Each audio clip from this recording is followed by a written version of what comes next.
Donc comme vous le savez, je ne vais pas vous présenter toutes nos actions, puisque vous pouvez les retrouver sur notre site web assez détaillé dans les onglets actions, actualités, dans nos infolettes régulières, également dans notre rapport d'activité qui est également téléchargeable. Et vous le savez, je ne parlerai que des actions les plus dynamiques en fait en 2022, puisque nous sommes pilotés donc par une mission maladie rare à la DGOS qui est extrêmement dynamique, surtout en cette fin de PNMR3. Et vous le savez, toutes nos actions relèvent majoritairement du plan maladie rare numéro 3. Donc concernant en fait la production des PNDS et des ETP, Vincent Vauchel l'a dit, nous sommes également dans un dynamisme de production assez efficient, notamment grâce au soutien des appels à projets de la DGOS, mais aussi aux divers recrutements que l'on a pu effectuer de personnel dédié à ces accompagnements dans la filière, avec la production d'outils et de ressources disponibles, et notamment pour les PNDS. Et je vous ai mis ici en bleu une petite courbe qui représente la dynamique de production globale de l'ensemble des PNDS par l'ensemble des centres de référence français depuis 2007. Et vous voyez que l'arrivée des filières en 2014-2015 a provoqué un léger sursaut, mais que ce n'est effectivement qu'en 2019-2020, avec les appels à projets des JOS, qu'on a un pic assez significatif de production de ces documents. Pour Brentim, nous avons 19 PNDS qui ont été publiés et qui sont diffusés sur le site de la HAS. Nous avons 2 qui sont en cours de rédaction, 23 qui sont prévus. Ce sont les intentions que nous avons notées dans vos dossiers de relabellisation. Je vous ai mis en rouge ici, attention, c'est pas la même échelle que l'échelle de la courbe bleue, mais que cette dynamique de production des PNDS Brentim suit bien évidemment la dynamique de production globale des PNDS. Quant aux ETP, on est dans les mêmes dynamisme de déploiement, avec 23 ETP qui sont aujourd'hui déployés par les centres Brentim, 7 qui sont en cours de développement, 5 qui sont prévus, et vous voyez que nous avons la même dynamique de production dans les dernières années grâce au soutien des appels à projets des JOS. Alors pour 2023, nous allons essayer de poursuivre justement ce soutien, notamment grâce, alors j'ai marqué C4 2022, mais ce sera une C1 2023, ce qu'a annoncé Vincent Vauchel, des financements supplémentaires pour accompagner et poursuivre en fait cet accompagnement des PNDS et des ETP. Nous, ce qu'on aimerait, et ce sera la décision du conseil de filière qui se réunira en juin, pouvoir valoriser la production des PNDS, c'est-à-dire essayer de mettre des financements dans la traduction de ces PNDS pour les publier dans des journaux à comité de lecture, et puis également d'en faire une publication synthétique mais récurrente dans une revue neurologique française pour que ça touche un plus large public de neurologues. Et par rapport aux ETP, on aimerait en fait poursuivre le soutien au programme existant en soutenant le développement des outils qui seraient nécessaires aux équipes qui sont dispensatrices de ces programmes, et également de pouvoir financer des formations et des conceptions de programmes pour les centres qu'ils désirent. Un autre axe dynamique du PNMR3 concernant la prise en charge, c'est l'impasse diagnostique, et qui passe, comme vous le savez, par un effort collectif pour alimenter la BNDMR.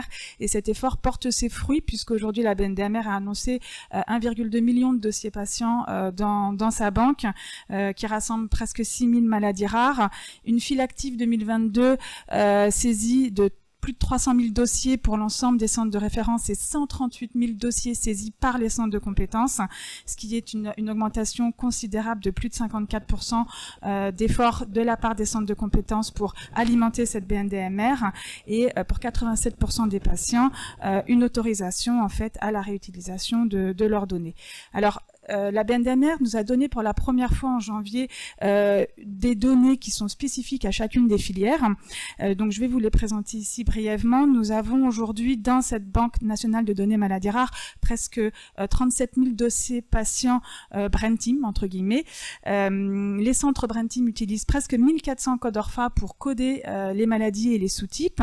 La file active 2022 des centres Brentim représente presque 14 000 dossiers qui sont saisis par les centres de référence et presque 9000 par les centres de compétences. Donc nous, on s'inscrit dans cette dynamique d'inclusion des dossiers par les centres de compétences, puisqu'on est à plus 134% d'inclusion, d'efforts d'inclusion pour les centres de compétences, ce qui est assez remarquable.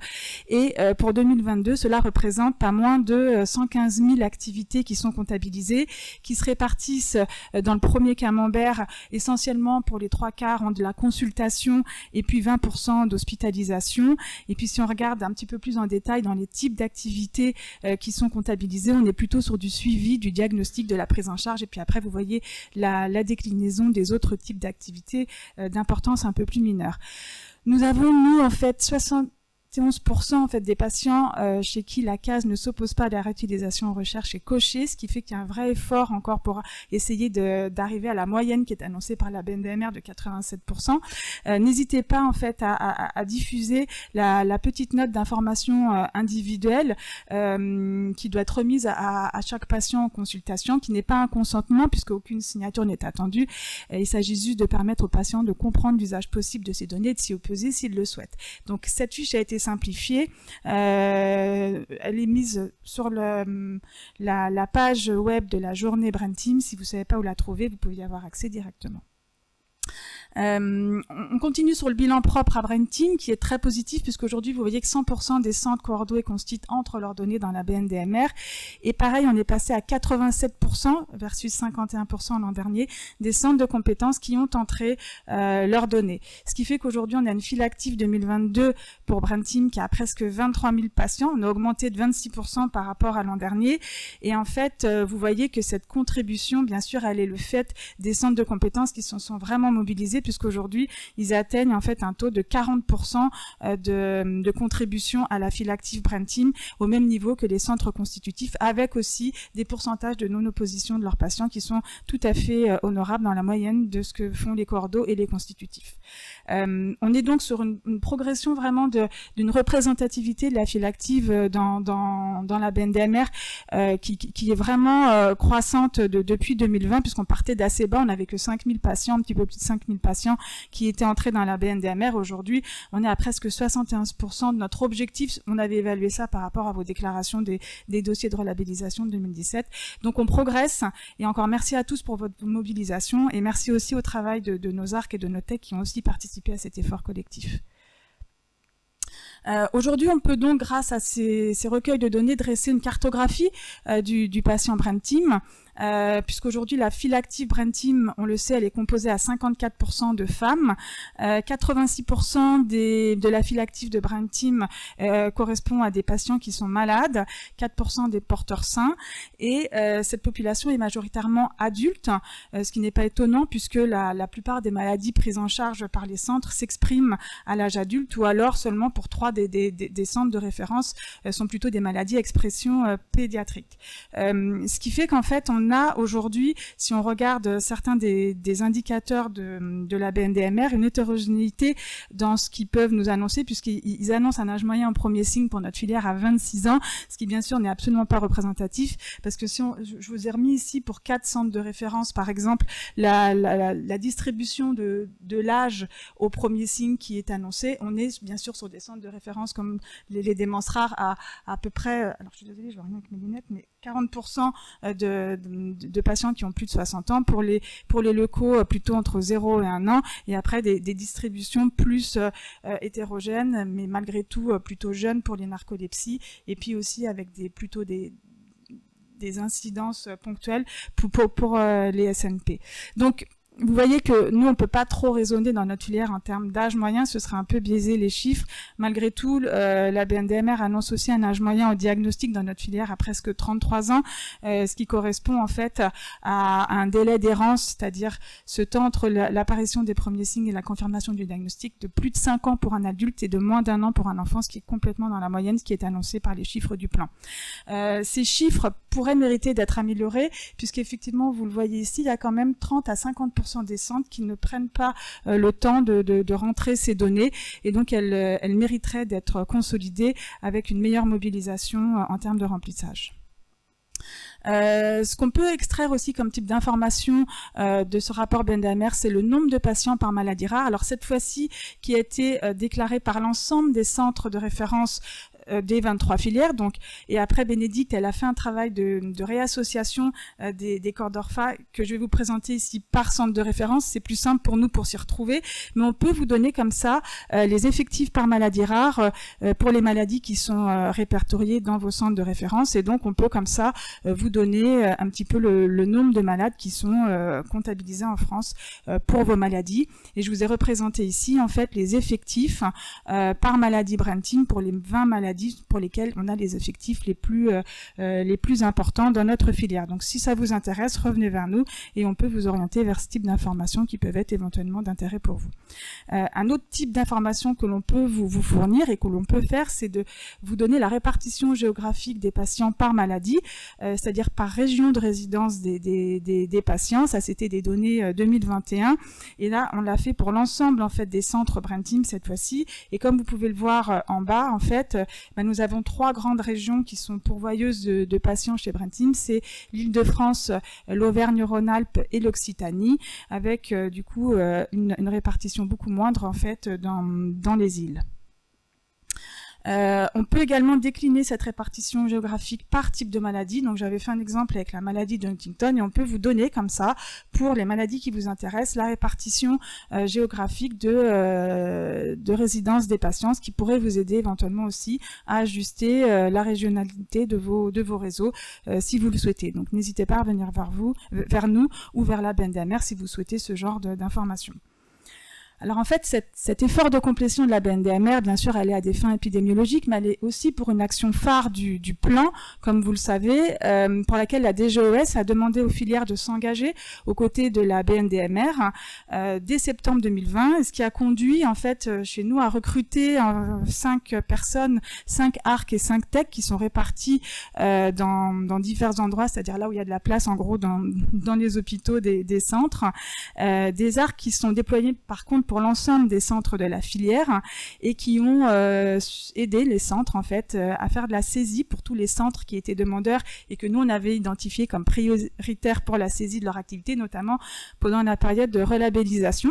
Et vous le savez que cette activité, ce soutien à la saisie va progressivement s'arrêter puisqu'on va basculer maintenant vers des actions de data management des données pour l'ensemble des centres de la filière.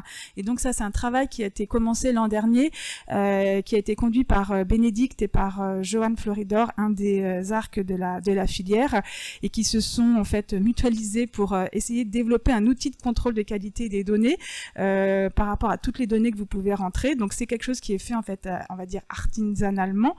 C'est nous, la petite filière Brain Team, qui l'avons fait de notre côté. Donc c'est Johan, avec ses compétences, qui a pu nous développer un petit programme qui a été développé spécifiquement dans Excel, qui va nous permettre de faire des bilans et de vérifier en fait la cohérence des données avant qu'on commence les vraies analyses en profondeur. Et donc, on commence cette année, on a commencé à faire les contrôles de cohérence, donc l'outil est encore en rodage, mais en tout cas, on vous remercie par avance de la contribution et de vos retours, et en particulier les 99 centres qui nous ont déjà donné leur autorisation d'accès aux données dans Bamara pour pouvoir faire ce travail de nettoyage avant de rentrer vraiment dans le dur du sujet. Alors comment ça va se passer en fait, ces contrôles de cohérence? Je vous ai mis ici un petit diagramme explicatif, et à chaque fois vous voyez le petit tampon Brain Team, ça veut dire que c'est nous qui faisons, et quand vous voyez le petit pictogramme du centre hospitalier, là ça veut dire que c'est le centre qui fait. Donc vous voyez que nous on va essayer de faire le maximum et que pour vous donner le minimum d'intervention. Donc en fait, comment ça se passe? C'est qu'au départ, ce sont les ARC qui vont faire les extractions Bamara, qui vont passer les données dans le programme qui a été développé par Joanne et Bénédicte.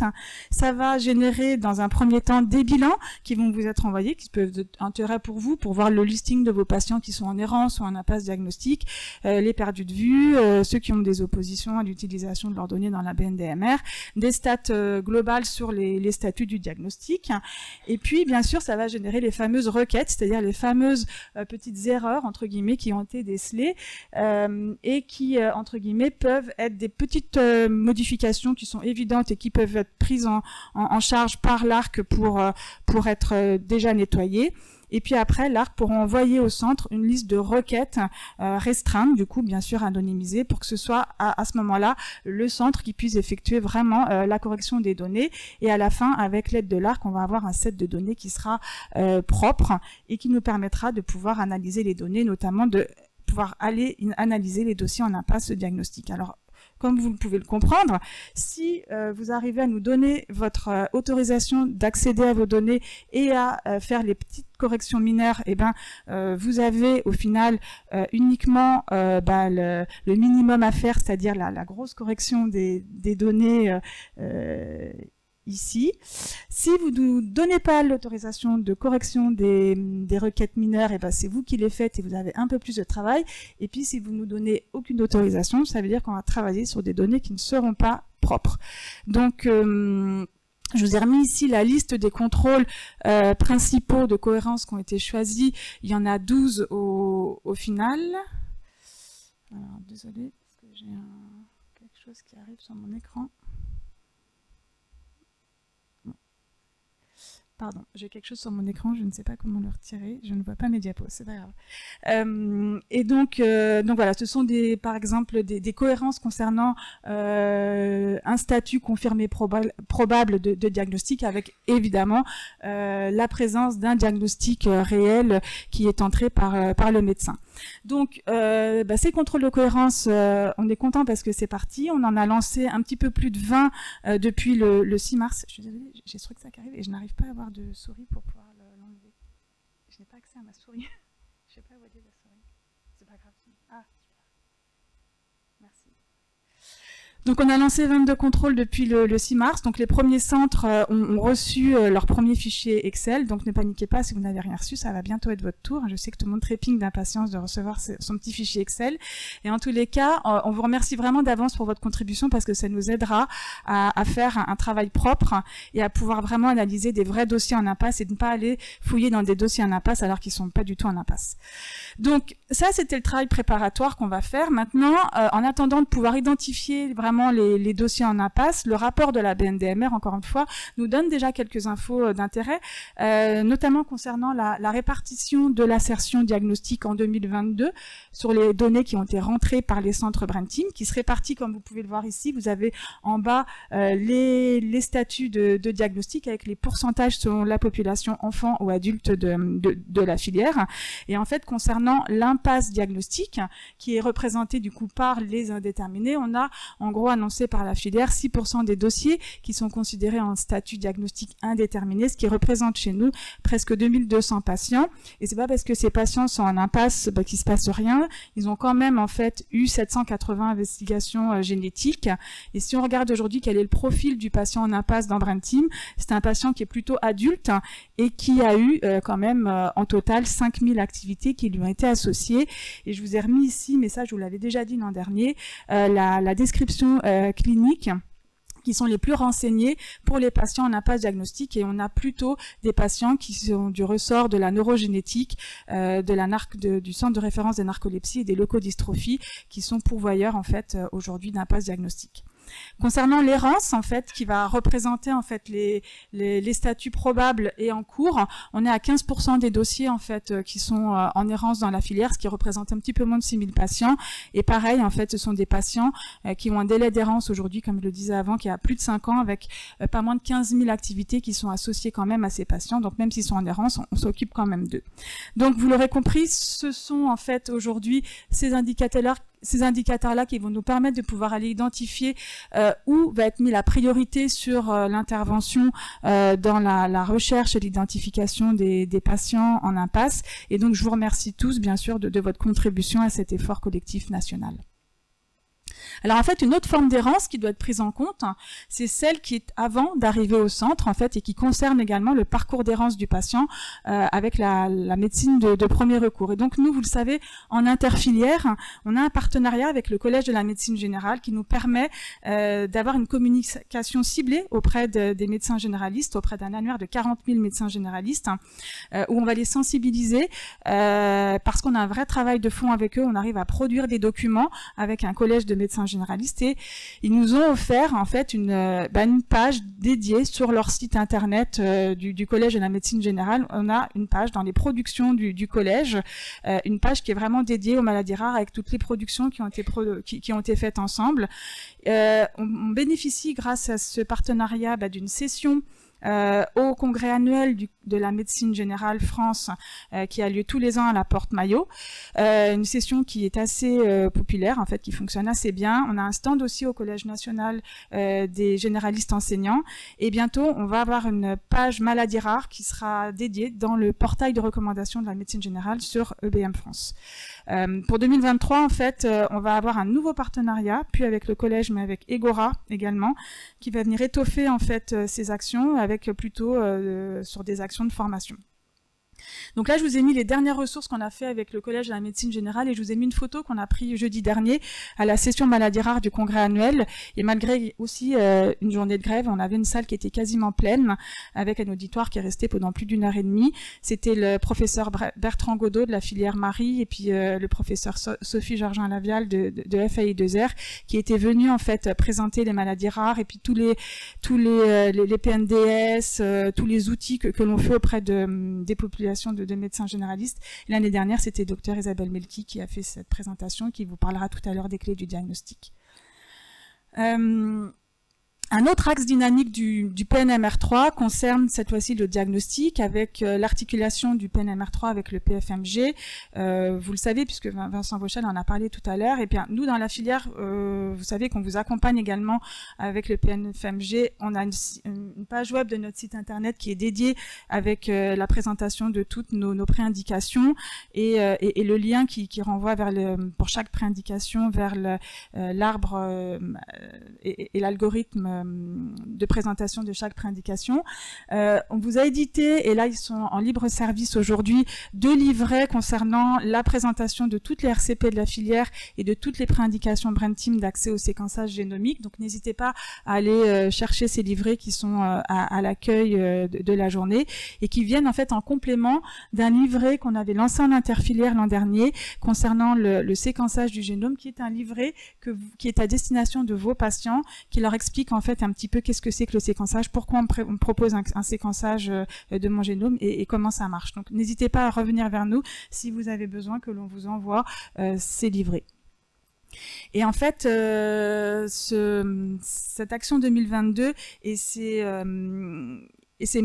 mobilisation nous a permis en fait de redynamiser une réflexion commune BrainTeam autour de toutes ces questions en fait d'accès au séquençage génomique, en particulier avec une mobilisation des laboratoires diagnostiques et des cliniciens, puisqu'on a été sollicité cette année par la HAS pour faire un état des lieux filière de l'usage des soins courants des panels de gènes faits par les centres de la filière, et également de l'usage en soins courants de la détection de mutations par expansion de microsatellites. Alors ça avait vraiment 2 buts ultimes, c'était de prioriser les futures évaluations de ces panels d'un côté, pour pouvoir déterminer dans quelle situation clinique le séquençage en fait a fait la preuve de son intérêt médico-économique, en gros savoir si on garde des panels, et si certains éventuellement on peut les faire évoluer au niveau financier pour les faire passer du RHN à la nomenclature des actes de biologie médicale. Et puis pareil pour les expansions de microsatellites, c'est de pouvoir évaluer leur intérêt médico-économique pour pouvoir saisir l'opportunité d'une inscription de cette détection à la nomenclature des actes de biologie médicaux également. Donc on est vraiment très content, parce que nous avons eu un accompagnement et un rôle majeur de Séverine Drunat, Gaëlle Nicolas et d'Elisabeth Tournier-Lasserve, qui nous ont vraiment aidé à mobiliser les laboratoires et les cliniciens autour de ces enquêtes, qui nous a permis vraiment de faire émerger des réflexions communes. Et je vous donne ici un petit peu le résultat rapide. On a eu 26 panels qui ont été recensés pour l'ensemble en fait de la filière BrainTeam, et je vous ai remis à droite ici les maladies qui étaient concernées par l'état des lieux que l'on a fait pour les expansions de microsatellites. Alors On a vraiment aujourd'hui, en fait, lors d'une réunion assez récente, en fait, pu se retrouver avec pas mal de cliniciens, de généticiens et de laboratoires diac de la filière autour d'une réunion assez fructueuse et très riche d'échanges le 10 mars dernier, qui a vraiment fait émerger des réflexions communes et des suggestions à faire remonter notamment à la NPGM, mais également au groupe de travail préparatoire au PNMR4. Je vais passer maintenant à l'explication et à la présentation des projets d'accompagnement qui sont plutôt internes à Brain Team, un petit peu en dehors du PNMR3. Je vais passer assez rapidement parce que vous les connaissez déjà. Nous avons la mise à disposition du Centre national de ressources psychologiques, qui est vraiment à destination des professionnels également des centres de référence. Donc vous avez les coordonnées en fait de nos 2 psychologues coordinatrices sur cette diapo, et puis également la page web qui leur est dédiée, et elle propose entre autres des groupes de régulation pour les associations, des groupes de parole pour les aidants. Elles font de l'orientation de patients exactement, et elles sont en train de construire le réseau des psychologues des centres de la filière afin de pouvoir animer ce réseau également. Nous avons aussi, vous le savez, un programme d'accompagnement pour les aidants qui se décline un petit peu comme en ETP, sauf qu'il est complètement centré sur les aidants. Et ce programme qui a été co-construit avec les associations de patients de la filière, qui comporte 6 modules optionnels, une session annuelle. On en est à la 3e session en ce moment même, qui va courir jusqu'au fin juin. Et vraiment, n'hésitez pas à relayer cette formation qui est en distanciel, et encore une fois, qui est gratuite pour les aidants, auprès des aidants que vous identifierez dans vos centres et qui pourraient bénéficier de cet accompagnement. Ce seraient des gens qui ne pourraient pas éventuellement suivre un ETP, mais qui pourraient avoir une certaine forme d'accompagnement via ce programme de la filière. Au niveau du médico-social, vous connaissez tous bien sûr les actions de coordination d'Isabelle Momy. Vous les retrouvez également présentées sur la page web de la filière et dans ses infolettres. Je vais juste faire l'accent sur l'action phare 2022 qui a été la construction du premier diplôme universitaire dédié à l'accompagnement médico-social dans nos maladies rares neuroévolutives, avec un programme très riche dans lequel bon nombre d'entre vous de centres de référence participaient. Et merci beaucoup pour votre mobilisation dans la dispensation de ce programme, avec un public visé bien sûr du médico-social, mais également du secteur sanitaire. Donc n'hésitez pas, si vous avez des gens de vos centres qui pourraient être intéressés à participer à ce DU, n'hésitez pas. Nous, on peut aussi également, dans Brain Team, soutenir certaines inscriptions pour certains professionnels de vos centres. Donc, n'hésitez pas, on a besoin de plus de représentativité du monde sanitaire dans ce DU. Donc c'est un DU qui est assez léger entre guillemets en termes d'évaluation, puisqu'il y a une journée juste qui est dédiée à la validation du DU sous forme de présentation de posters. C'est un DU qui se tient à la fois entre Angers et Paris, et encore une fois, comme je le disais, qui peut recevoir le soutien de la filière pour les gens intéressés. Nous avons également, Isabelle et construit toute l'année, vous propose des webinaires médico-sociaux sur des thématiques variées. Elle a fait une très belle séquence le 28 février dernier autour d'une série dédiée lors de la Journée internationale des maladies rares. Vous avez ici en bas à gauche, en fait, les prochains webinaires dans lesquels vous pouvez vous inscrire, tout le monde peut s'inscrire. Et puis, Isabelle propose, en fait, tous les premiers lundis de chaque mois, entre 18h30 et 20h, les rendez-vous du médico-social pour répondre aux besoins des personnes qui vont se questionner sur le dossier MDPH. Donc, soyez en veille sur ces webinaires que vous pouvez également relayer dans vos centres. Et puis, Isabelle continue de construire le réseau des établissements médicaux ressources, qui vont être des ressources en fait pour vous, puisqu'il y a des partenariats qui sont en fait créés entre ces établissements et la filière. La filière va former les personnels de ces établissements, et en échange, vous imaginez que nous, on peut éventuellement avoir un accès plus facilité pour vos patients dans ces établissements. Donc Isabelle vous le présentera à un autre moment, mais Isabelle est disponible toute la journée pour échanger avec vous sur toutes ces actions, dont celle-ci. Isabelle organise annuellement et coordonne et dynamise en fait le réseau des services sociaux des centres de référence de la filière. Ça fonctionne très bien. Donc c'est vraiment une journée à laquelle les assistantes sociales adhèrent pleinement. Et puis, dans ces actions de formation et de sensibilisation, sous diverses formes, Tour de France, colloques, formation DPC, elle se déplace pour aller former en fait les professionnels du médico-social dans toute la France. Et en fait, je vous ai remis ici un petit peu son calendrier prévisionnel 2023 avec toutes les dates qui sont prévues jusqu'en décembre. Et j'ai mis en rouge en fait à chaque fois les centres de référence de la filière qui ont accepté d'intervenir dans ces colloques. Donc je pense que ça parle tout seul. On vous remercie beaucoup de votre implication dans la construction de ces formations. Merci vraiment pour votre disponibilité. Vous l'avez compris, Isabelle a besoin de vous aussi pour pouvoir co-construire à chaque fois ces journées. C'est un retour d'expérience toujours qui est extrêmement positif de la part des gens qui participent au bénéfice mutuel partagé, c'est-à-dire pour vous et pour l'établissement de ces journées. Donc n'hésitez pas à répondre à ces sollicitations pour faire perdurer cette dynamique médico-sociale d'action de formation ciblée. Un autre type de soutien que l'on propose, vous le savez, c'est les appels à projets annuels Brain Team. Maintenant, on va en être à notre 3e qui va sortir là entre l'été et l'automne 2023. Donc, on a eu trois projets qui ont pu être financés l'an dernier.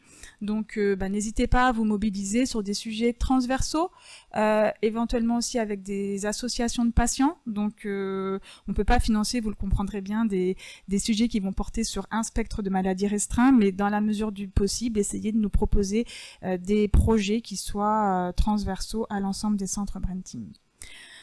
Je vais m'arrêter là pour les actions Brain Team. Je vais parler très rapidement de la labellisation des centres de référence pour compléter ce qui a pu vous présenter Vincent Vauchel. Donc je vais laisser cette slide passer parce que vous l'avez déjà vue. Je vais réinsister sur l'accompagnement Brain Team qui a été fait depuis le début de cette campagne de labellisation et qui a même démarré bien en amont puisqu'on avait commencé des réunions du Collège des centres de référence dès juillet 2021. Christophe Verny a reçu, je crois, chacun d'entre vous plusieurs fois au téléphone en préparation de la campagne avec des entretiens individuels ou non ou à des interventions dans vos journées de centres de référence pour vous accompagner dans la préparation et coordonner l'évolution de vos périmètres. On a décalé des conseils de filière à la sortie de la note de la relabellisation l'an dernier. Au niveau opérationnel, on vous a, vous le savez, accompagné en créant une page web ressources, des éléments de documents d'accompagnement, etc. On a revu tous vos dossiers dans la totalité, etc. On vous accompagne quand même assez, on va dire, de manière assez poussée dans votre labellisation, mais on ne peut pas faire plus que ce que Christophe vous a dit tout à l'heure. On ne connaît quand même pas les résultats, mais on continue en tous les cas de vous accompagner jusqu'à l'annonce des résultats et on essaiera d'être le plus réactif possible dès qu'on aura reçu nous-mêmes les résultats. Je vous remets ici un petit peu la cartographie de Brain Team à l'issue de la campagne 2017. Et je vous ai remis ici par centre de référence la distribution du nombre de centres. Vous avez en gris, en fait, c'est le nombre de centres de compétences. En orange, c'est les constitutifs qui avaient un motif de transition enfant-adulte. Et puis en bleu, ceux qui postulaient pour une complémentarité d'expertise. Et puis en jaune, c'était les constitutifs pour des raisons de prévalence.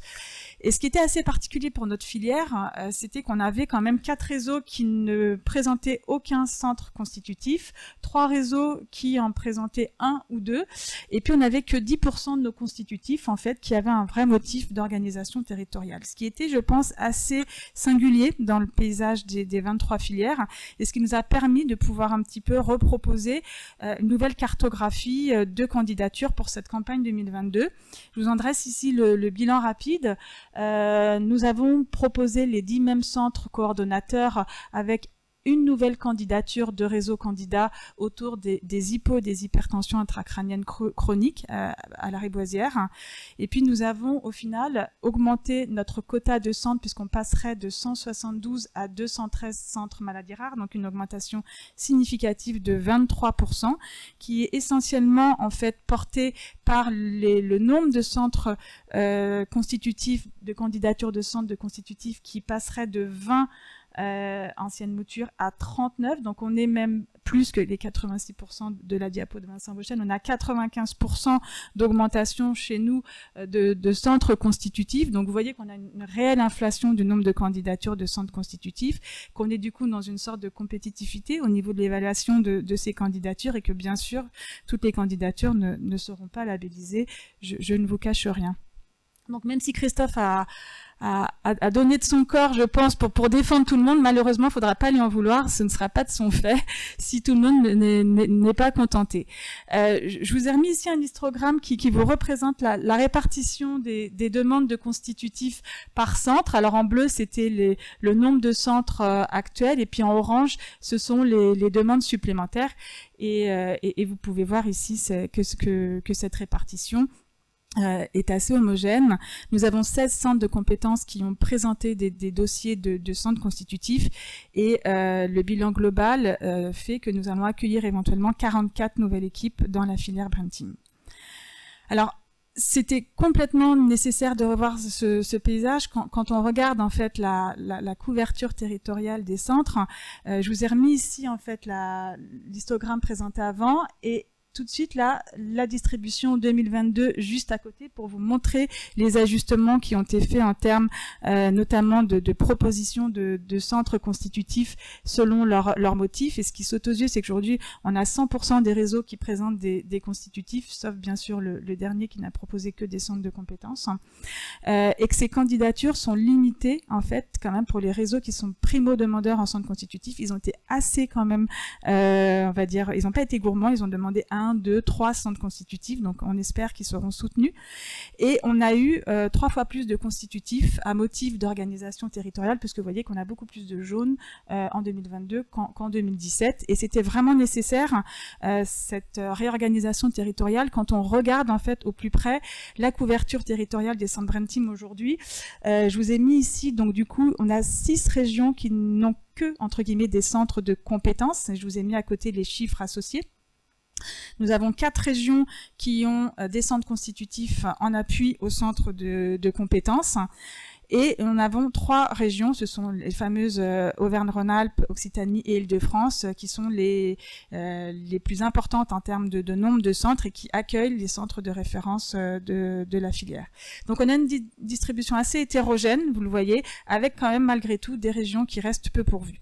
Et bien, si on regarde en fait de la même manière ce qui se passe avec les candidatures 2022, je vous ai remis dans le même ordre d'arrivée en fait et par catégorie de centres, vous voyez que parmi nos 6 centres qui n'avaient que des compétences, on en a 4 qui cette fois-ci proposent des centres constitutifs. Ceux qui avaient déjà des centres constitutifs, ils en proposent, les régions, on en a un petit peu plus par région. On a même la Nouvelle-Aquitaine qui propose en fait un centre de coordonnateur. Ça c'est dû au switch en fait, à la, entre guillemets, à l'alternance au niveau de coordination chez le centre AMS. Et puis nos 3 régions, Auvergne-Rhône-Alpes, Île-de-France et Occitanie, qui également s'étoffe en termes de nombre de centres. Donc, on a réussi à renforcer notre cartographie, notamment dans des régions qui étaient moins pourvues, et on espère que cette cartographie sera en final validée très prochainement pour pouvoir garder cette organisation territoriale repensée. Donc nous, en attendant les résultats et à l'annonce des résultats, on va continuer l'accompagnement. Dès l'annonce des résultats, on remettra à jour bien sûr tous les documents, tous nos annuaires. On lancera une campagne de communication, bien sûr, en interne pour que tout le monde soit au courant de qui arrive, qui est nouveau, etc. On informera également nos partenaires, dont les sociétés savantes. Et puis, tous les nouveaux centres, en fait, on essaiera de les accueillir, on essaiera de les accompagner dans la prise en main de tous les outils Brain Team, les guides de codage, l'accès au RCP, etc., etc., etc. Donc voilà pour un petit peu l'overview de ma présentation. Je pense que dans ma présentation, j'ai dû dire 242 fois dynamique, dynamisme, etc. Et c'est vraiment parce qu'on a une équipe qui porte en fait tout ce dynamisme d'action. Donc je vais pas tous les citer parce que vous les connaissez tous. Je remercierai particulièrement les attachés de recherche clinique et les techs de la filière. Et puis également Marie pour toute la communication autour de cette journée. Je sais pas où est Marie. Et puis le CHU d'Angers, notamment la direction du pôle pilotage qui nous accompagne de manière extrêmement efficace depuis le début de la filière et on a une grande chance d'être à Angers. Par rapport à d'autres filières, je mesure la chance que j'ai tous les jours. Voilà. Donc, je pense que par ricochet, c'est une chance également pour vous. Donc, je vous remercie beaucoup et avec Christophe et Bénédicte, on est là pour prendre toutes vos questions sur la filière. Merci. Oui, un petit mot. Vous n'avez pas la chance que j'ai, parce que moi j'ai les deux rapports avec ma direction des finances. J'ai les rapports comme animateur de centre de référence, et je pense que je suis pas loin de vivre les mêmes difficultés, peut-être pas que la PHP, mais on va dire que la moyenne nationale, et puis la chance comme animateur de filière de discuter avec les mêmes personnes, et pour lequel c'est oui à tout, sans discussion, sans frais de gestion disproportionnés. On nous demande juste de participer au financement de la personne à la direction des finances qui gère nos comptes, et ce qui fait qu'on a quelqu'un qui nous répond et qui nous trouve des solutions à tout. Donc c'est vrai que de ce côté-là, sur le plan financier, l'animateur de filière ne peut être que très content et remercier effectivement pour une fois sa direction. Par rapport au centre, un message que je veux passer, pour avoir vu, et bien avant d'ailleurs que je sois sollicité pour le jury, après avoir vu passer tous les dossiers, clairement, contrairement à la dernière fois, je ne sais pas si vous vous souvenez, la filière Brain Team avait eu 100% de succès à l'appel à projet. Pourquoi? Parce que les dossiers qui nous avaient été remontés la dernière fois, clairement, ils étaient bons ou ils étaient loin des clous. Et donc, je m'étais positionné, certains s'en souviennent peut-être, de manière assez ferme comme animateur de filière en refusant de monter des dossiers qui clairement pour moi étaient hors des clous. Cette fois-ci, on a eu des dossiers qui étaient beaucoup plus divers, avec effectivement des dossiers qui ne posaient absolument aucun problème et qui dépassaient largement tous les critères, et notamment les critères durs de la labellisation. Et puis, je dirais un dégradé, vraiment jusqu'à quelques dossiers, peu, qui étaient loin des clous, souvent par des équipes qui d'ailleurs débutaient, étaient en train de se monter et avaient peut-être simplement à qui il manquait une année ou deux pour être dans les rails d'une labellisation. Et c'est vrai que ça a été beaucoup plus compliqué pour moi de mettre un curseur quelque part parce que voilà, j'avais vraiment un continuum, ce qui fait qu'à part quelques dossiers qui vraiment n'auraient pas été décents et auraient fait perdre son temps à tout le monde, j'ai fait le choix de remonter tous les dossiers qui nous avaient été soumis à la DGOS, mais étant clairement conscient que, voilà, que tous ne passeront pas et parce que certains, effectivement, n'avaient pas les prérequis de la circulaire de labellisation. Mais encore une fois, je ne voudrais pas que ce soit pour ces centres-là une déception, mais plutôt, ça le sera forcément, mais plutôt un encouragement à poursuivre, parce que souvent, c'était des centres qui avaient une dynamique indiscutable, qui avaient des projets prometteurs, mais simplement il fallait déjà devant le jury produire un certain nombre de pièces justificatives et c'était encore trop en devenir. Donc, et c'est aussi le rôle de la filière, c'est d'accompagner, comme on l'a fait certaines fois, des centres de compétences pour que si ce n'est pas cette fois-ci, ce sera la fois d'après. Je me souviens d'un centre dont je n'ai pas le résultat, mais dont je suis... j'espère bien qu'il sera reçu et pour lequel on avait dit la dernière fois que c'était un petit peu juste et qu'on ne présentait pas le dossier mais qu'on était sûr que ça passerait. Le dossier était excellent cette fois-ci et je suis à peu près convaincu qu'il passera. Voilà ce que je voulais un peu dire et on écoute vos questions, sachant qu'à distance vous pouvez prendre la parole. C'est vrai qu'on ne s'attendait pas du tout à avoir autant de monde à distance, donc on n'avait pas trop organisé les prises de parole, mais techniquement c'est possible sur Zoom que vous preniez la parole à distance aussi. Andreas, tu avais une question toi dans l'amphi? Non, en fait j'ai pas de question. Ça marche le micro? Vous m'entendez? D'accord. Oui. C'était juste un commentaire parce que tu disais, Sophie, on ne peut pas faire plus.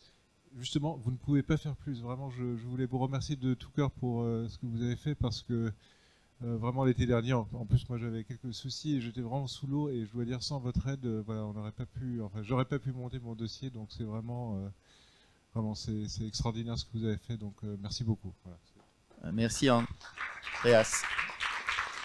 Enfin, encore une fois, un merci surtout pour toute l'équipe, parce que vous avez compris, moi, je suis là pour faire le fier 2 fois par an, mais tout le boulot, c'est quand même eux qui le font. Elles qui le font. D'autres questions à distance? Vincent Vauchel est encore là. J'ai oublié de donner la parole à distance aussi, mais il peut répondre également à une question sur la première intervention si quelqu'un veut prendre la parole à distance.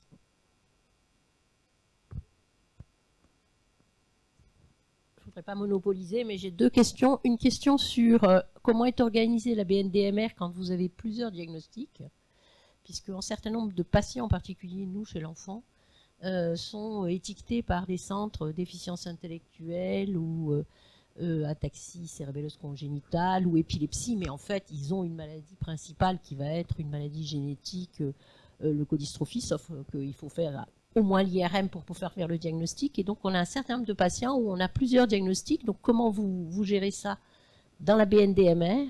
Et la deuxième question, elle rejoint un peu celle-là, qui est celle du diagnostic. Aujourd'hui, le problème de notre filière par rapport à d'autres filières dans le diagnostic moléculaire, et là j'agis en tant que généticienne aussi, c'est le fait que nous, on a peu de biologistes moléculaires experts de nos maladies. Et quand le PMFFG fait son rapport, ils sont très contents parce qu'ils rendent beaucoup de diagnostics, parce qu'il y a beaucoup de biologistes moléculaires dans le domaine de la déficience intellectuelle, parce qu'ils travaillent depuis très longtemps, parce que ce sont des généticiens la plupart et des départements de génétique. Nous, on a un vrai problème parce qu'on a travaillé avec, souvent, dans le cadre de la recherche, avec des biologistes qui participent toujours à nos RCP, mais qui sont dans le cadre de la recherche et qui surtout qui ne sont pas labellisés pour rendre les diagnostics, parce qu'ils ne sont pas avec ce label qui, vous savez, depuis 2011 est un vrai casse-tête, parce qu'on ne peut plus avoir des autorisations pour des gens qui ne sont pas soit médecins, soit pharmaciens. Donc aujourd'hui, ça nous a ralenti énormément dans nos rendus, et il va falloir vraiment qu'on se pose la question, parce que tout le monde est très content des résultats, sauf que pour la filière Brain Team, c'est pas le cas. Et il va falloir qu'on ait de l'aide, parce qu'il y a vraiment des gens qui nous aident, mais en parlant de Séverine, elle a 5 préindications. Je vous assure que pour les leukodystrophies, heureusement qu'on a commencé au début, parce que sinon on serait encore en retard. Et là, aujourd'hui, on passe plus parce que y a des choses qui sont beaucoup plus importantes. Et le problème, c'est que du coup, pour rendre les résultats, c'est facile parce que ça rapporte des sous, mais on peut faire de l'abattage, comme on dit. C'est-à-dire, on va vous rendre des résultats négatifs alors qu'ils ne sont pas négatifs. Gaël, peut-être, va nous aider à répondre. Oui, je sais pas si ça fonctionne. Je peux me permettre de donner des éléments de réponse. Il y a eu beaucoup de progrès qui ont été faits sur ce qu'on appelle la RICB, donc la réunion d'interprétation clinico-biologique neuro. C'est vrai que sur les leucos, il y a encore pas mal de dossiers en retard. Séverine est un petit peu seule, mais j'ai cru comprendre qu'elle allait avoir du renfort prochainement. C'est un vrai problème, hein, l'agrément des biologistes, c'est un débat national, on n'y peut rien, c'est la biologie, c'est la législation sur la biologie médicale, hein, qui ne permet pas aux non-médecins, non-pharmaciens d'obtenir l'agrément. Il y a eu des progrès qui ont permis à des gens comme moi, qui ne suis pas biologiste, mais je suis neurologue et j'ai le droit maintenant de signer. Donc on a quand même des avancées, mais malheureusement pas pour les scientifiques. En tout cas, les dossiers sont rendus, il y a un délai qui est certain, le travail est absolument énorme, mais les dossiers avancent, on en a parlé un petit peu ce matin. Je pense que vous êtes tous, vous recevez des résultats régulièrement sur les différentes préindications, certes avec un certain délai. À distance, je vois Désir Rinaldi qui souhaitait intervenir. Oui, vous m'entendez? Oui, c'est parfait. Oui, merci. Bonjour. En fait, c'était une question pour Vincent Vauchel. Si j'ai bien compris, il a mentionné peut-être une petite partie de financement pour les ERN. Est-ce qu'il pourrait être précisé? Est-ce qu'il s'agit des centres qui participent aux ERN? Vous m'entendez bien? Oui. Oui. C'est pour les 7 ERN français en fait qui sont coordonnés par la France. C'est pas pour tous ceux qui sont HCP. Hein. C'est vraiment pour uniquement ceux qui sont à la tête de l'ERN. Voilà. D'accord, merci. Est-ce qu'un effort va être fait pour les centres qui participent aux ERN ou pas du tout? pas du tout. Non, pas du tout. Okay, non, c'est pas possible. On peut répondre à la première. Voilà. Alors, Bénédicte complète la réponse tout à l'heure et après on donnera la parole à Cyril. Bonjour. Donc oui, je complète la réponse par rapport aux patients qui ont plusieurs diagnostics. Alors il y a plusieurs cas de figure. Il y a les patients qui malheureusement n'ont pas de chance et ont vraiment 2 maladies rares distinctes.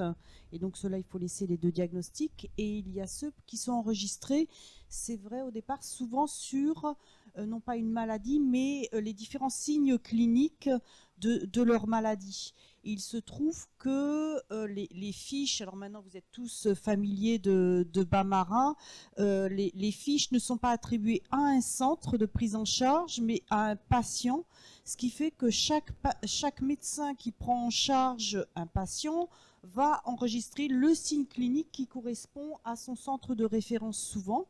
Donc nous, comme on vous le disait, on va tenter de vous aider. Alors, on ne va pas résoudre cette problématique, mais comme on va vous envoyer des contrôles de cohérence, si un patient a plusieurs diagnostics, éventuellement, on vous demandera de revoir cela pour que si la maladie le diagnostic est établi, il n'y ait plus qu'une seule fiche diagnostique et que toutes les données soient transférées sur une seule fiche diagnostique qui corresponde à tous les centres qui prennent en charge le patient. Pour que ce patient soit répertorié avec un seul diagnostic. Maintenant, il faut que les médecins se mettent d'accord entre les différents centres et je comprends que le temps, vous n'avez pas forcément de temps à dédier à ce type d'activité. Donc, rien n'est parfait, mais on va essayer de vous aider en ce sens.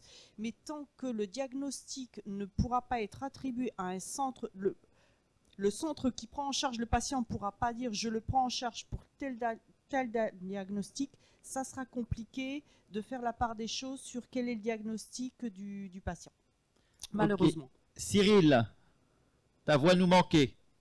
Donc merci beaucoup Christophe, vous me manquez aussi beaucoup, désolé de ne pouvoir être sur place pour vous enlacer de mes grands bras, mais écoutez, donc juste une petite question sur les ETP. Visiblement, la filière a la vision sur les programmes qui sont déjà déployés ou en développement. Et je me demandais s'il serait possible de faire circuler ces programmes déjà déployés au sein de tous les centres pour faciliter la mutualisation et l'échange d'une région à l'autre. Parce que finalement, s'il y a des programmes qui sont déjà déployés quelque part, je pense qu'ils sont validés par l'ARS et que on pourrait peut-être les remettre à la sauce des autres régions, quoi.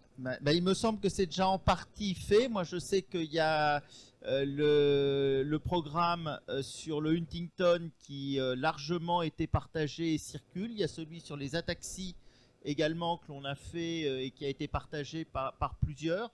Je pense que c'est référencé sur notre site internet aussi, peut-être complété les filles. Oui, c'est ça en fait. Sur le site de Brain Team, il y a une page qui est complètement dédiée aux ETP avec plein de ressources, plein de trucs, notamment la liste de tous les ETP référencés pour les maladies Brain Team. Donc ça, c'est trouvable. Et effectivement, ce qu'on va essayer de faire, mais c'est compliqué, là on est en train, on a fait ça les semaines passées avec Lokang et Bénédicte, d'auditer, entre guillemets, un à un, chacun des responsables de programme pour savoir ce qui se passe, comment le programme se déroule, qu'est-ce qu'il y a, etc. Et on aimerait bien, effectivement, faire ressortir les modules communs, un petit peu, que chacun ait la visibilité sur comment est construit le programme de l'autre, pour effectivement éviter que chacun réinvente la poudre de son côté et éventuellement pouvoir mutualiser des modules de programme ETP. Donc oui, tout est disponible sur le site internet, donc tous les programmes ETP sont disponibles sur notre site et on va essayer d'aller un peu plus en profondeur sur ce qui se passe dans chacun des programmes pour que vous arriviez à mettre en commun des choses. Et effectivement, le programme Huntington et Ataxie sont déjà des programmes qui sont, on va dire, régionalisés, déclinés dans plusieurs régions. Je crois que Tourette aussi, de mémoire.